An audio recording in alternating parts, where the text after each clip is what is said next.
Sanibel Flats by Randy Wayne White. Narrated by Dick Hill. Copyright 1990 by Randy Wayne White. This unabridged audiobook is published by arrangement with St. Martin's Press and was produced in the year 2010 by Tantor Media, Incorporated, which holds the copyright thereto. For three friends, Dan Rogan, Lee Wayne, and Alan W. Eckert. Author's note: the details of Pedro de Alvarado's conquest of the Maya are historically accurate, as are accounts of the modern-day butchery by Sendero Luminoso, the Shining Path. The Quiché and Tlaxclan are fictional peoples and should not be confused with the Quichés and Tzutujils of fact. In all other respects, this novel is a work of fiction. Names, characters, places, and incidents are either the product of the author's imagination or used fictitiously, and any resemblance to actual persons, living or dead, events, or locales is entirely coincidental. The exception is Florida, which still exists. Whether or not we find what we are seeking is idle, biologically speaking. Edna St. Vincent Millay. Prologue. Ciudad de Masagua, Central America, July. Ford crawled to the mouth of the tunnel that connected the convent to the park outside the presidential palace. It was after midnight, and he was wearing no pants, but he'd had time to grab his shoes, Nike Air Soles, and now he put them on. Water dripped from the ceiling down his nose, and the cramped walls scraped at his shoulders. The convent had been built in the late 1500s, the passageway in the 1600s, during the time of the Inquisition, when the nuns of Cloister La Concepcion sometimes broke their vows of solitude to save heretics condemned by the courts to die by fire. Heretics, Ford decided, were smaller in those days. A stone disc covered the entrance, and he pushed the stone away, looking through the bushes into the shadows of the park. Beyond the traffic of Avenida Las Americas, the windows of the presidential palace formed a citrus checkerboard above lighted statues and fountains. Police were everywhere, running down sidewalks, surrounding the convent. Many wore the white holstered tassels of the elite guard. How in hell was he going to get past them? He lifted himself out of the hole, replaced the stone cover, and stepped out of the bushes to find an old man staring at him. The man was dressed in the traditional clothing of a Maya shiman, embroidered shirt and baggy, mauve-striped pants, not unusual for the Indios who came down from the mountains to trade, for they practiced their own religion. The man had lighted rows of candles in front of a large stone artifact. There was a censer in his hand made from a bean can, and from it came the incense smell of burning copal leaves. Frightened at seeing Ford crawl out of the ground, the old man jumped back, chanting in some guttural language, Tlaxclan Mayan probably, pleading, judging from his vocal inflections, or asking some question. When Ford did not respond, the old man said in Spanish, "Can this be? You do not understand? You really do not understand the old tongue?" He looked bewildered and a little disappointed, too. The elite guard was moving in on the convent. Ford could see the silhouettes of policemen moving through the trees of the park. Standing naked, but speaking formally in Spanish, he said to the old man, "Senor, you have perhaps confused me with another. I am only an American, a turista. To prove it, allow me to buy your pants, as a souvenir." The old man was staring at the stone artifact, a gray Mayan stela, staring at the candles flickering in the late wind, not listening, saying, "How can it be that Quetzalcoatl does not understand the language of his people? I have been kneeling here, praying that he would come to save us. Instead, he wants to negotiate for my clothing. Do the gods never tire of their shitty tricks?" He turned to Ford, considering him intently now, adding, "Perhaps I am wrong. Perhaps you are not Quetzalcoatl." "Yes, that is it. I can see that you have been cut." Ford looked where the old man was looking, hoping he wouldn't see blood. "Cut in the way of the Hebrews. And you are wearing glasses. And you did not come from the sky, as the sun god surely would. No, you cannot be Quetzalcoatl. But your hair is blonde, and you came at the moment of my prayer, and on this night, near the end of the calendar round and the beginning of the year of 7 moons, Ford interrupted. "I really do like those pants. They would make a very fine present. A nice souvenir. I will give you 20. No, 30. 30 quetzals for your pants." The old man stood, wobbling, troubled. He was very drunk, Ford realized. "You came from the earth?" He looked at the bushes in sudden realization. "No, that is the place of the old tunnel. The tunnel that connects the palace to the convent and the convent to the park. My people still speak of it, though the knowledge has been lost to others. You did not come from the earth. You came from the convent." "Yes, I understand this thing now. A naked man in the convent? A bad omen." The police were beginning to search the outside fringe of the park, the beams of their flashlights probing among the trees. Ford ducked as a funnel of light swept past him. "Senor, I will give you 50 quetzals for your pants. Have I mentioned that I am in a hurry?" 50 quetzals were worth about $35, and though it caught the old man's attention, he was skeptical. "And where do you carry this great fortune? Behind your ears?" Ford's hands went involuntarily to where his pockets should have been. "I can come back tonight and bring you the money." The old man still looked skeptical. "Or meet you in the morning. That would be better. Mercado Central, at the place where the women weave the mats and sack coffee beans. 55 quetzals, I swear on my honor." "I should take the word of a man who defiles nuns." The man was already taking off his pants, resigned. "I was not with a nun. What do you take me for?" "Oh, do not tell me. Do not lie. I am an old man who knows the way of people. I myself once lay with a missionary woman, an evangelica. Such a strange woman, but very lively in bed. Her eyelashes she kept in a box on the table, and she made odd noises in her passion. This woman told me I had been born a second time, yet that year a certain insect came and ate my corn. Yes, most of the problems in my life have been caused by this creature which lives between my legs, so you need not lie to one such as me." Ford accepted the pants, saying, "Now your knife. I must use your knife. Hurry, please." The old man handed over his bone-handled knife, but reluctantly. "Do not misunderstand. I wish to keep this creature.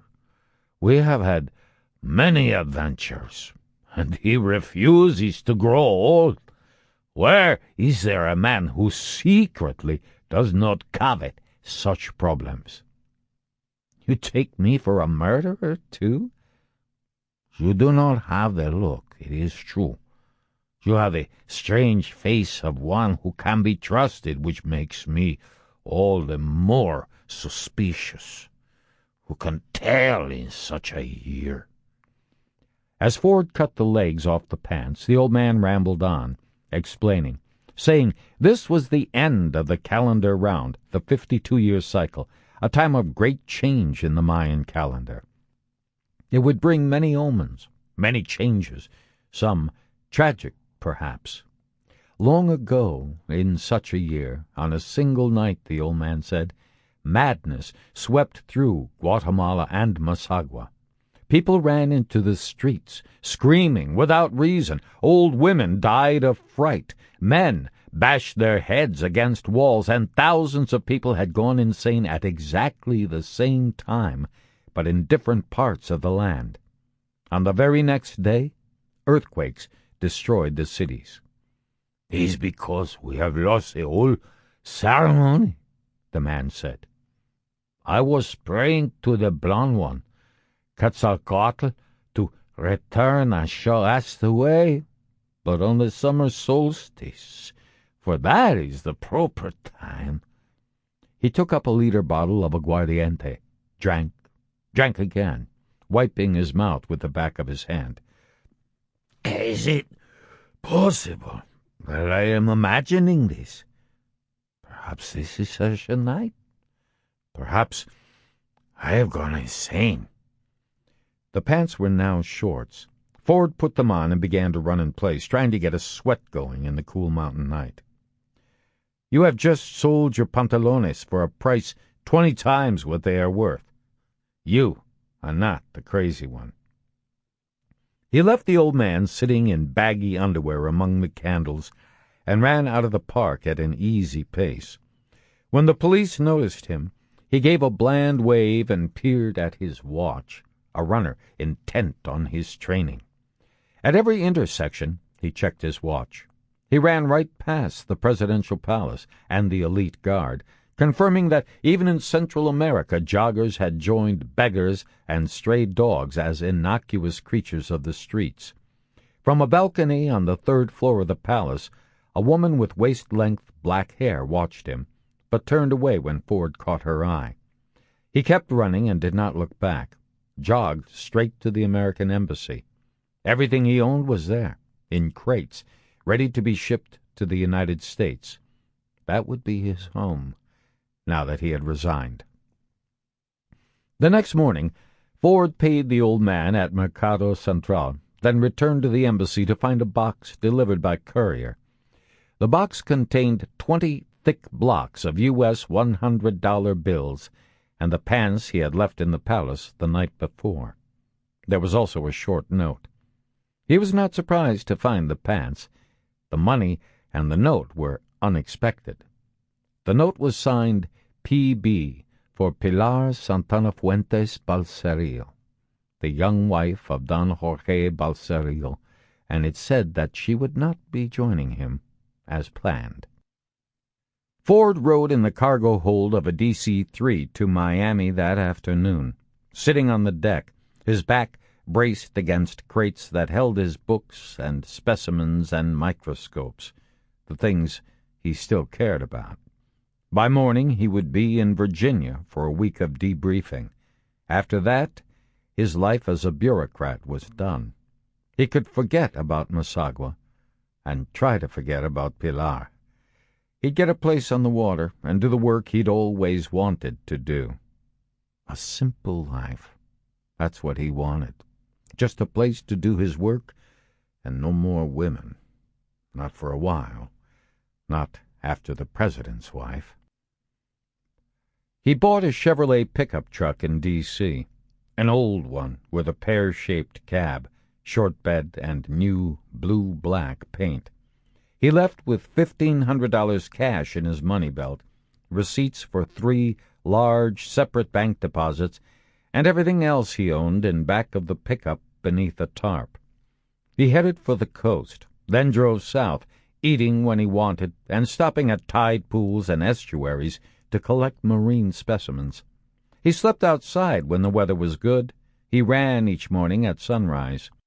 On the outer banks of North Carolina and in South Georgia, he found places that would be good to live, but he kept on going, crossing to the Florida Panhandle, stopping at several small towns to inquire about real estate, but ending up in southwest Florida, as he somehow had known he would.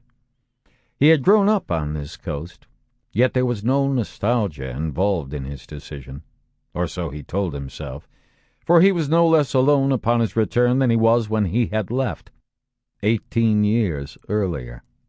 He wanted to buy a place, but learned of a house built on pilings right in the water, an old fish house inherited by some federal bureaucracy that might be available on long-term lease to a marine biologist with the proper credentials or the right connections. The fish house was joined to Sanibel Island by a tide-bleached boardwalk, and there was a marina next door that sold fuel, block ice, and beer in quart bottles. It was not a difficult decision to make. He took possession of the stilt house in late August, sleeping on the floor while he concentrated on building the lab and office he wanted, stopping only to cook over the propane stove, or talk with the marina's fishing guides, or to go out collecting. Sometimes, late at night, or out on his new flats boat alone, he would think of Pilar, the memory electrodes keyed by an unexpected sound or fragrance, and into his mind would come gauzy images, as if etched by acid. The clean lines of her legs and hips, the way her head tilted in thought, the way she softened when surprised by his arrival, as if her aloofness was a guard to all but him. These stray remembrances were not unpleasant, but he didn't allow them to linger, for they were meaningless now and uninvited. This, Ford realized finally, was the way it must feel to have once been in love. All marinas are more than a sum total of docks and property, bait wells, ships, stores, and receipts. They are communities, ephemeral colonies, with personalities as varied as the individuals who form them. Gradually, Ford was accepted into the marina community. Dinkins Bay Marina, it was called. And as months passed, he became more than just a member of that small society. He became one of its pillars. If a fisherman had a question about species identification, Ford and his library were available.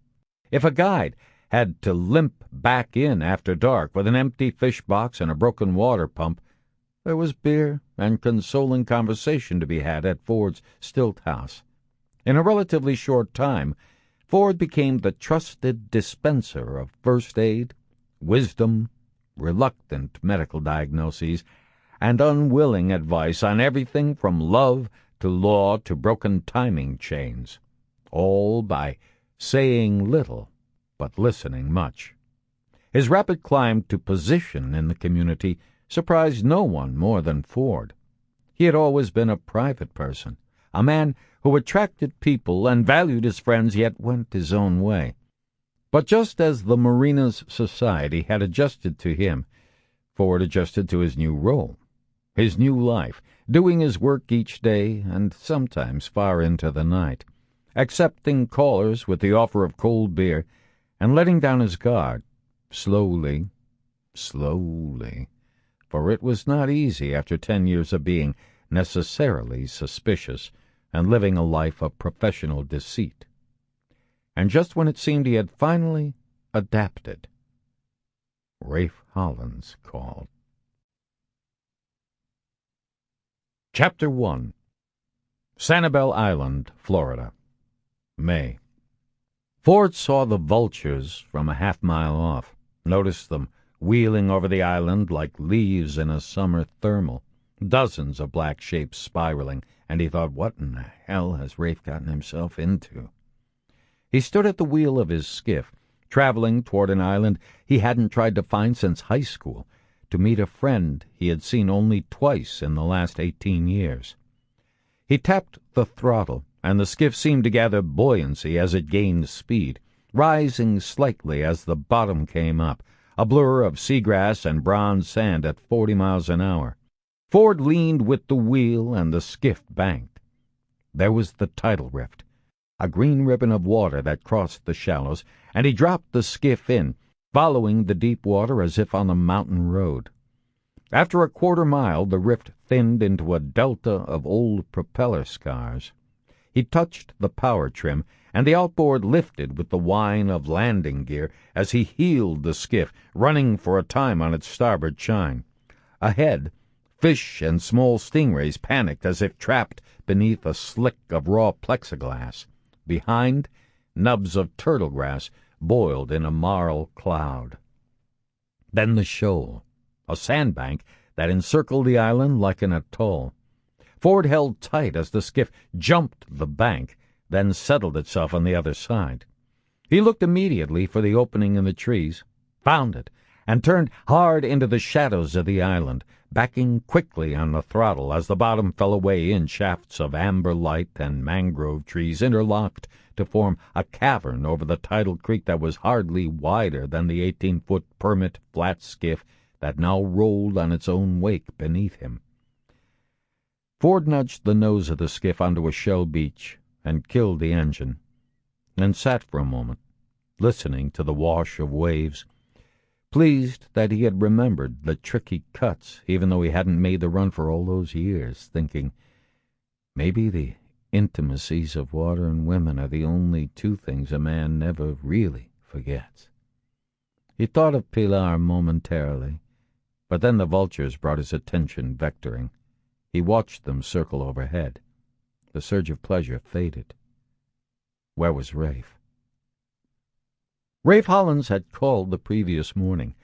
Called 3 times before he finally caught Ford at the marina.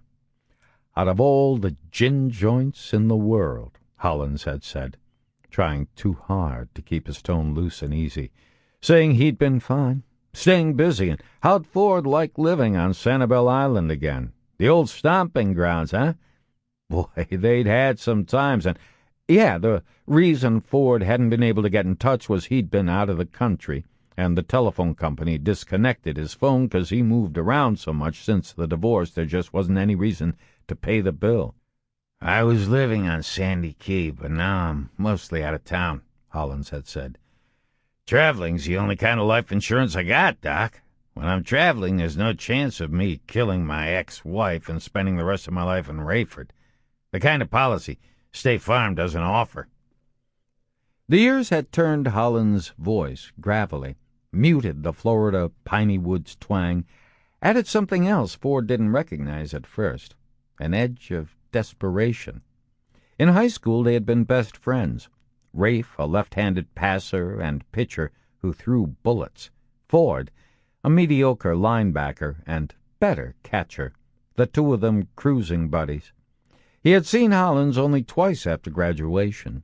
Once while still in graduate school. He had returned to Florida for a marine science workshop. Then again 3 years ago in Central America, a coincidental meeting in San Jose, Costa Rica, that had shocked them both and should have turned into an all-night beer and talk session, but didn't. Hollins had been oddly distant, in a hurry, had to catch a plane. He never said why. Ford was in no position to ask. Hollins said he was looking for work outside the country. Ford gave him a few names, and that was that. There had been no hint of desperation in Rafe's voice then, but it was evident on the phone that morning.